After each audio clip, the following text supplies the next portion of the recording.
welcome to Life of Leah. I want to thank you guys for tuning into my video first of all. Before I get into anything, make sure you like, comment, subscribe, and also hit that post notification bell button. Y'all know y'all want to know when I post.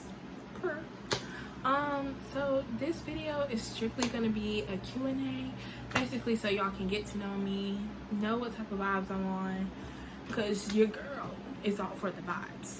So I asked some of my friends to give me a couple questions to answer, just so that you could get to know me a little bit better, and I don't just start off with the YouTube video and y'all are like, who is this? You're weird.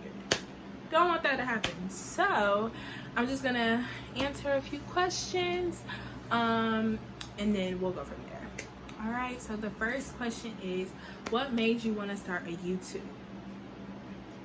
For the money. Say no, not for the money. I want to be a journalist. That's one of the things I am in school for. So I was like, what better way to get, I guess, comfortable with what my position will be after college. Also for experience purposes, and also for fun, like just my life, just having fun, being a young college student, just turning 20. I was like, what better way to like showcase my life, what I do, who I am, than to start a YouTube. There is great benefits, but it isn't the reason that I wanted to start YouTube. But that was a great question. What has inspired you the most? I honestly can say my mom.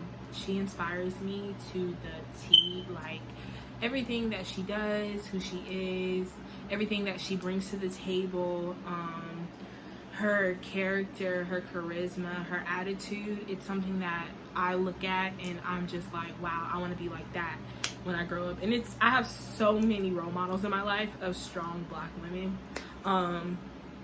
So my mom, of course, my aunts, my cousins, just mother figures in my life, big sister figures. It's just a whole lot of people in my life that I can truly say like God placed them in my life for a reason. They have helped me in so many different aspects, so many different ways, and I just can't thank them enough. So shout out to them. What is the hardest part about being in college?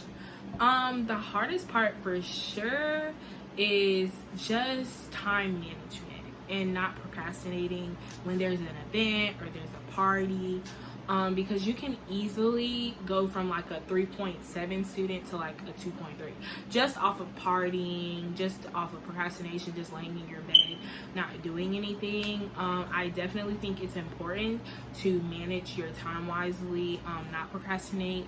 And that's something that I had to learn, because in high school, like, I procrastinated on everything. But in college, like, you get kicked out of school for certain grades. So that's like motivation. Being the first in my family, that's motivation. Stuff like that. You gotta find what you're motivated to do in life, where you want to be in life, and use that as motivation to be like, oh yeah, I'm gonna kick my assignments butts this week, like I'm not playing. So I feel like that's kind of the hardest part about college. But you can do it. I can do it. You can do it. How important is it to be involved in school? All right, so this is something that I'm just taking heed into. But last semester was my first semester on campus. So freshman year, my whole freshman year was virtual. So last semester, in the fall, was my first semester on campus, and I did not go to that many places. I was like in my room. Like all my friends would call me and they would be like, what you doing? You know what I'm doing. I'm in my room. This semester, I'm busy.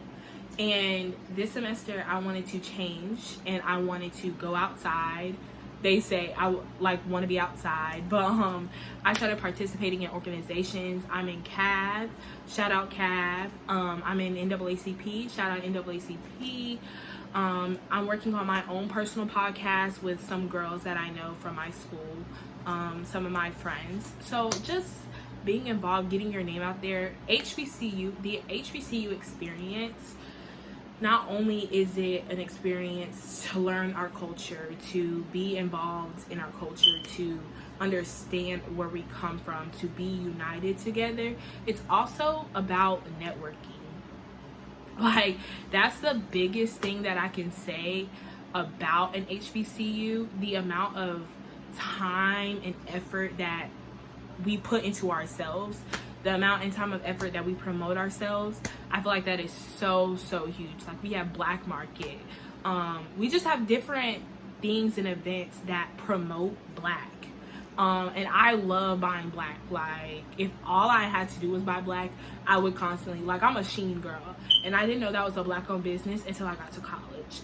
So it's just things like that. Like, you have to educate yourself, know what works for you, what's best for you, and don't be scared to reach out to people, because you never know who knows who's going to who places. Like, your name could be attached to building, like, your name should be on a CEO seat, stuff like that. So it's just different stuff like that you know, is very key. So networking, y'all, get out there. College is what you make it. That's all I'm gonna say. Has your faith gotten better or worse since you've been in school? My faith has gotten stronger. When I was back home and when I was younger, my faith was more based off of my parents. Not to say I didn't have faith in God, but it was more of, I'm going to church because my parents are waking me up, instead of understanding that relationship. But because I'm on my own and I'm by myself, and sometimes I get stressed out, sometimes I have days where I'm having anxiety, stuff like that, like, depending on God for myself, knowing who He is and what He does for myself is something that has, I think, elevated my relationship with Him. And personal readings, scriptures, listening to different preachers, I definitely think, like, stuff like that is the reason that my relationship with God has grown closer. But I want to say my parents introduced me to God, with taking me to church and things of that matter. But it was up to me, because my parents can't get me into heaven. So it's up to me to want to build that relationship with Him. All right, I'm going to answer 2 more questions because I do not want this video to be too long. But I'm going to answer 2 more questions. All right, the next question is, y'all, I'm trying to find a good question. The next question is, do you struggle with insecurities? Yes, I do. Some days I catch myself like, ooh, girl, you look toe up. Then other days I'm like, girl, you the baddest. It just comes and fluctuates. I feel like everybody has insecurities. Everybody has a specific insecurity, but you have to choose whether you want that insecurity to rule over your life or fix it. You can always fix an insecurity. And I don't mean like BBLs and like surgery wise. I mean like mentally, eternally, like just talking to yourself more. If you feel big, go to the gym. Stuff like that. Like, you just have to learn like what it is that is your insecurity, and if you can work on it, choose to work on it. If you can say to yourself in the mirror that you look pretty for 5 times, do that. I do that sometimes. It just helps. Or just looking at motivational speeches of women who have struggled with weight, who struggled with looks. Just look at those videos and they help.